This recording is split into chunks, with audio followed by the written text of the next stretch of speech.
दोस्तों, क्या आप भी सब्जियां लगा लगा के थक चुके हैं लेकिन सब्जियों से अच्छा प्रॉफिट नहीं निकाल पा रहे हैं? तो या तो आप एक दो सब्जियों के पीछे पड़े रहते हैं या फिर सब्जी और मंडियों के साथ आपकी टाइमिंग मैच नहीं हो रही है। क्योंकि इसमें सब्जियों में अगर आपको ज़्यादा से ज़्यादा कमाई करनी है तो टोटल खेल जो होता है वो टाइमिंग का होता है। एक सब्जी फसल को लगाकर एक किसान भाई उसी सीजन में लाखों कमा लेता है और दूसरा किसान उसी सीजन में उसी फसल को लगाकर सिर्फ खर्चा निकाल पाता है। तो हुआ ना टाइमिंग का खेल, क्योंकि सारा का सारा सिस्टम जो होता है मंडी भाव का वो टाइमिंग का होता है और उत्पादन भी कहीं ना कहीं आपकी टाइमिंग पे ही डिपेंड करता है। अगर आप गलत समय पे गलत फसल का चुनाव करते हैं तो मंडी भाव के साथ साथ उत्पादन भी आपका काफ़ी ज़्यादा प्रभावित हो सकता है। इसलिए सीज़न के साथ साथ मंडी भाव को भी आपको एनालाइज करना चाहिए।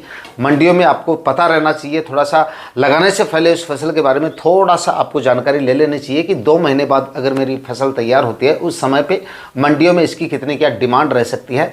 इतना सा अगर आप रिसर्च करके और उसके बाद में सब्जियों की खेती करते हैं तो उसके बाद में वो फसलें आपको लाखों का प्रॉफिट आसानी से देखे जा सकती हैं। अब आप में से कुछ नए किसान भाई कहेंगे कि भाई एक ही सीजन में इतना फर्क? बिल्कुल, 15 से 20 दिन का फर्क भी काफ़ी होता है। अगर आपकी सब्जियां 15-20 दिन अगेती या पछेती है तो इसका भी सीधा असर आपके मंडी भाव पे पड़ सकता है। जिन किसान भाइयों को 15 दिन का मौका मिल जाता है वो अच्छे पैसे छाप लेते हैं और उस दौरान अगर जिन किसान भाइयों की फसलें तैयार नहीं होती हैं उस सीजन में लगाने के बावजूद भी तो वो पीछे रह जाते हैं। क्योंकि जो हाईएस्ट जो आसमान छूने वाले भाव होते हैं वो 15 से 20 दिन ही रहते। कुछ खास सब्जियों के, कुछ एक सब्जियों के जो लंबी अवधि वाली फसलें होती हैं उन पे उतना ज़्यादा फर्क नहीं पड़ता, लेकिन जो 2-3 महीने की फसलें होती हैं उनके 15-20 दिन हाईएस्ट मंडी भाव रहता है और इस दौरान जिन सब्जियों को तैयार कर लेते हैं जो किसान भाई वो अच्छी कमाई कर लेते हैं। आज इस वीडियो में मैं आपको 2 ऐसी सब्जियां बताने वाला हूं जिनकी बुआई अगर मेरे बताए अनुसार अगर आपने कर ली तो आने वाले सीजन में हाईएस्ट मंडी भाव ये दोनों सब्जियां आपको देखे जा सकती हैं, हाईएस्ट उत्पादन भी देखे जा सकती हैं। क्लाइमेट एकदम सूटेबल है, बताए गए समय तक आसानी से आप इन दोनों सब्जियों को ग्रो कर सकते हो।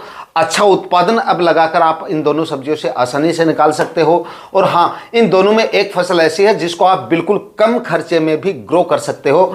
दोनों के मंडी भाव 30 रुपए से ऊपर ही रहने वाले हैं। 30, 40, 45, 50 रुपए तक के मंडी भाव या कुछ मंडियों में 60-65 रुपए तक के मंडी भाव भी इन सब्जियों के आने वाले सीजन में आपको मिल सकते हैं। यानी कि एक एवरेज खर्चे में और एक फसल बिल्कुल कम खर्चे में लगाकर आप जबरदस्त कमाई इन दोनों सब्जियों को लगाकर कर सकते हो। लेकिन हाँ, ध्यान रखना है सिर्फ टाइमिंग का।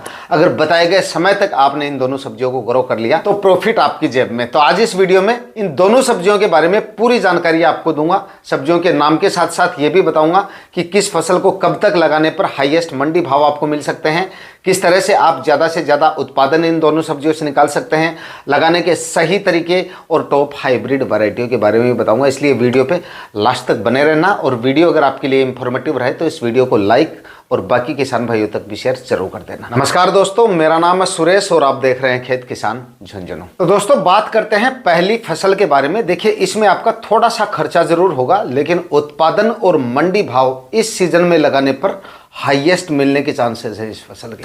यानी कि इस समय पे किसान भाई करेला लगा सकते हैं और करेला आने वाले सीजन में काफ़ी अच्छी कमाई आपको करके दे सकता है, क्योंकि इसके जो मंडी भाव है वो आपको अब लगाने पर काफ़ी ज़बरदस्त मिल सकते हैं। एवरेज मंडी भाव भी आप मान के चलें तो कम से कम 30-35 रुपए के एवरेज मंडी भाव अब लगाने पर करेले के आपको मिल सकते हैं। क्योंकि अब तक करेले की बुआई उतनी ज़्यादा नहीं हुई है, क्योंकि इससे पहले टेम्परेचर काफ़ी ज़्यादा थे, लू वगैरह भी चल रही थी और जब तक आपकी फसल तैयार होगी तब तक पुरानी जो फसलें हैं करेले की जो चल रही हैं फिलहाल या चल रही थी वो सारी ख़त्म हो जाएंगी और जब आपकी फसल तैयार होगी उस समय पे आवक बहुत ही सीमित या ना के बराबर रहेगी मंडियों में। दूसरा, करेले की डिमांड लगातार बनी रहती है मंडियों के अंदर। बड़ी सिटी जो है, बड़ी मंडी जो होती है उनमें तो और भी ज़्यादा डिमांड इसकी देखी जाती है। तो इस समय पे आप करेला लगा सकते हैं। डिमांड काफ़ी ज़बरदस्त आपको मंडियों में देखने को मिल सकती है और अब लगा गए करेला का उत्पादन भी आपको काफ़ी ज़बरदस्त मिल जाएगा अगर आप अच्छी वैरायटियों का सिलेक्शन करेंगे और अच्छे तरीके से इसको लगा लेंगे। 1 एकड़ में अगर आप करेला लगाते हैं, अच्छी और हाइब्रिड वैरायटियों का सिलेक्शन करते हैं और मैनेजमेंट अगर आपका दोस्तों सही रहता है तो 100-125 या 150 क्विंटल तक करेला आपको उत्पादन देने की क्षमता रखता है।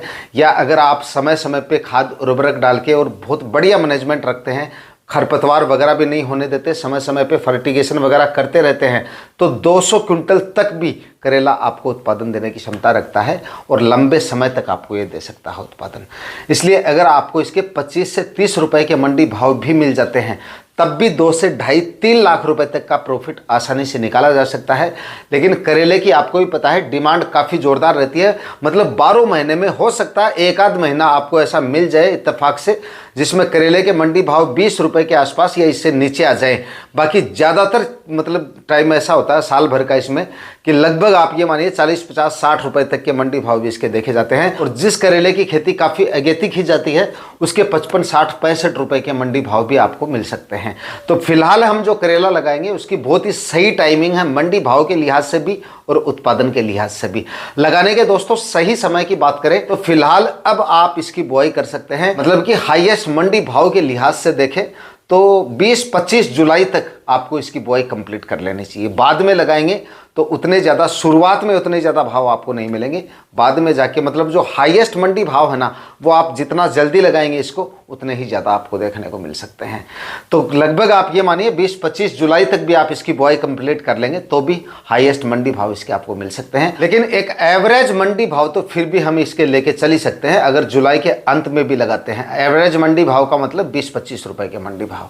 लगाने का सही तरीका आपका होना चाहिए, थोड़ा सा इसमें आपका खर्चा ज़रूर होगा।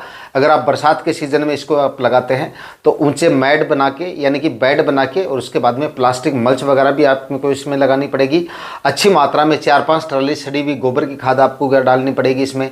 एक बैग डीएपी का 30 से 35 केजी म्यूरेट ऑफ पोटाश और लगभग 20 से 25 केजी यूरिया खाद और एक जो फंगीसाइड है वो आप ज़रूर डाल दें, यूपीएल का साफ आता है वो डाल दीजिएगा। उसके बाद में लगभग 3-3 फीट चौड़े और 1 से 1.5 फीट हाइट वाले ऊंचे बेड बना के और उसके बाद आप करेले की बुआई करें। बरसात के सीजन में जल भराव जैसी समस्या नहीं होनी चाहिए, ऐसे प्लॉट का आपको चुनाव करना है। और उसके बाद में मचान विधि से आपको करेला लगाना है, यानी कि बेलों को जमीन पर नहीं रखना है, वरना बारिश के सीजन में सड़न वगैरह की समस्या आ सकती है, बीमारियां ज़्यादा आ सकती है, रस चूसने वाले कीटों का प्रकोप भी हो सकता है और ब्लाइट जैसी बीमारियां भी आपको परेशान कर सकती हैं और करेले की जो क्वालिटी आती है वो भी काफ़ी ज़्यादा प्रभावित हो सकती है। तो अच्छी क्वालिटी का करेला आपको हार्वेस्ट करना है, अच्छा उत्पादन लेना है, डिजीज़ फ्री रखना है आपको अपनी फसल को। तो जो मचान विधि से अगर आप इसको लगाएंगे तो वो और भी ज़्यादा सही रहेगा। अच्छी वैरायटियों की बात की जाए तो सेमिनस कंपनी की अभिषेक वैरायटी आती है, उसका आप सिलेक्शन कर सकते हैं, या फिर ईस्ट वेस्ट की प्राची वैरायटी आती है, ईस्ट वेस्ट की ही एक प्रगति वैरायटी आती है, बहुत सारी वैरायटियां हैं। एक छोटू करेले में आप अगर छोटी साइज वाला लगाना चाहते हैं तो सिजंटा कंपनी की लिटिल चैम्प वैरायटी आती है, सिजंटा की ही एक अस्मिता वैरायटी आती है, यानी कि काफ़ी हाइब्रिड वैरायटियां हैं जिनका इस समय पे आप सिलेक्शन करके अच्छा उत्पादन करेले की फसल से आने वाले सीजन में जो है वो ले सकते हैं। तो दोस्तों अगर मैनेजमेंट आपका सही रहा, अच्छी वैरायटियां लगाई तो 100 क्विंटल उत्पादन भी अगर आपने निकाल लिया, हालांकि अगर आप मेहनत करेंगे तो इससे ज़्यादा भी निकाल सकते हैं, लेकिन कम से कम उत्पादन हम अगर 100 क्विंटल भी लेके चले और कम से कम मंडी भाव 20-25 रुपए के लेके चले, एक एवरेज मंडी भाव भी लेके चले तो भी 2 से 2.5 लाख रुपए, यानी कि खर्चा निकाल के भी आप 1.5 से 2 लाख रुपए तो आराम से निकाल सकते हैं इससे।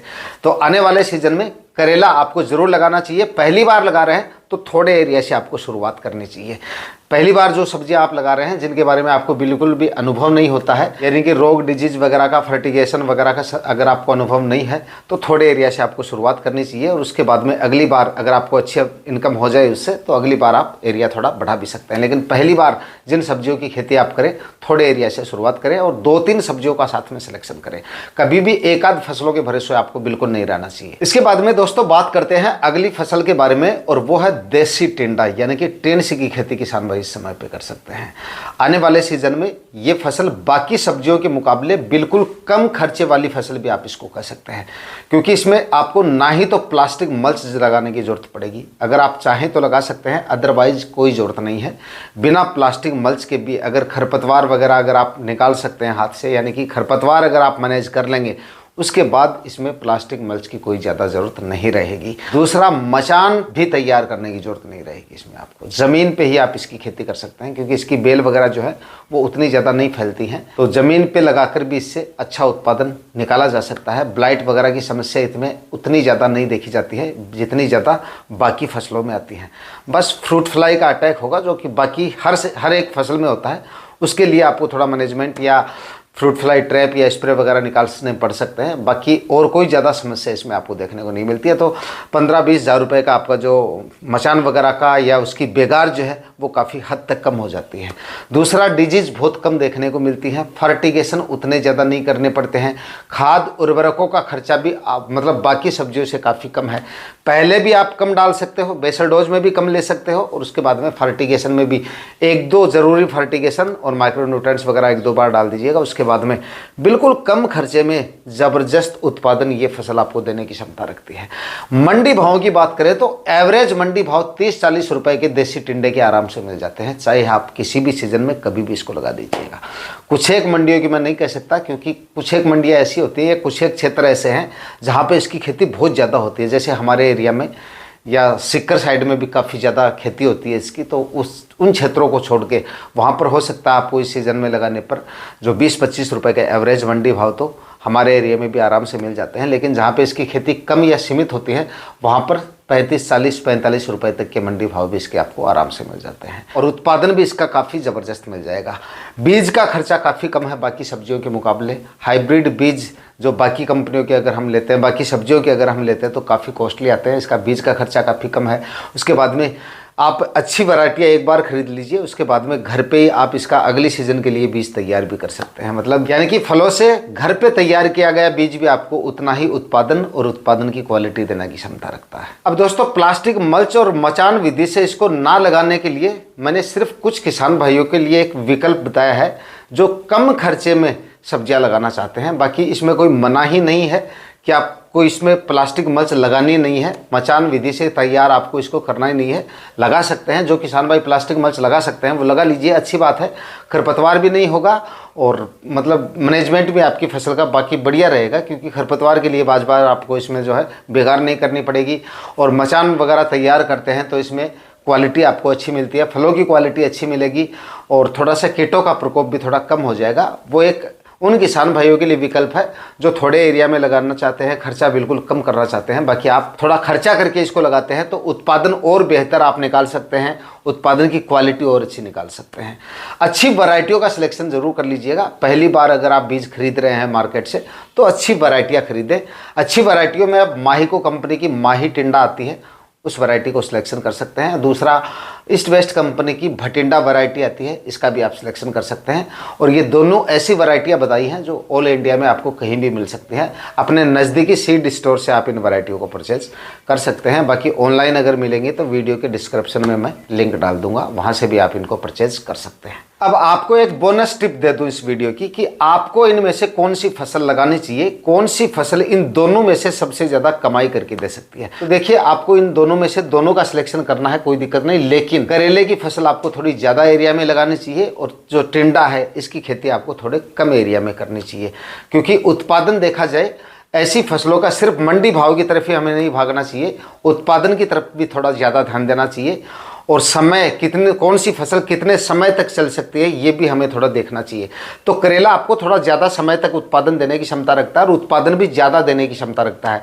तो करेले की खेती आपको ज़्यादा एरिया में करनी चाहिए और थोड़े एरिया में आपको जो देसी टिंडा है वो लगा लेना चाहिए, क्योंकि दोनों ही फसलें आने वाले सीजन में डिमांड इन दोनों की आपको काफ़ी अच्छी खासी देखने को मिल सकती है। बाकी दोस्तों, ये एक ऐसी सीजन है जिसमें आपको सिर्फ इन 2 सब्जियों का नहीं, बाकी 4-5 सब्जियों का आपको सिलेक्शन करना चाहिए, ताकि ज़्यादा से ज़्यादा कमाई के चांसेस हों।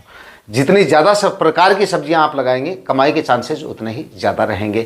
अगर एक फसल के मंडी भाव या उत्पादन डाउन भी रह जाता है तो बाकी की सब्जियों से प्रॉफिट ज़्यादा निकल सकता है या उनके भाव आपको ज़्यादा मिल सकते हैं। तो इन दोनों में से आपकी पसंदीदा फसल कौन सी है, कमेंट में ज़रूर बताइएगा। वीडियो अगर आपके लिए इन्फॉर्मेटिव रहा तो इस वीडियो को लाइक और शेयर जरूर कर दीजिएगा। मिलता है किसी और वीडियो में नए टॉपिक के साथ, तब तक के लिए जय जवान जय किसान।